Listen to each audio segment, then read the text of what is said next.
All right, so today we are looking at developing your skill at recognizing graphs of different inequalities, i.e.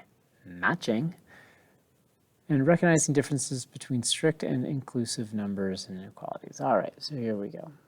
Really, we're making sure that you know how to graph inequalities. So, feasibility points. In problem 4.2, you graphed ordered pairs of driving miles that would limit CO2 emissions by Jared and Shu's family. You discovered that the solution of the inequalities are triangular regions. You could also have had considered the fact that mileage and emission data cannot be negative numbers. Even if you drive backwards, you're still producing CO2.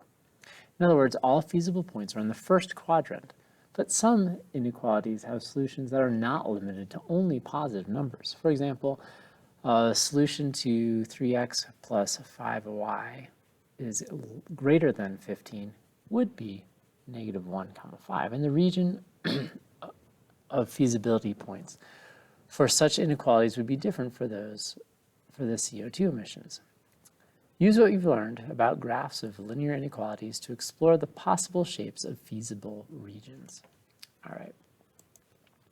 So then we have our matching for question A.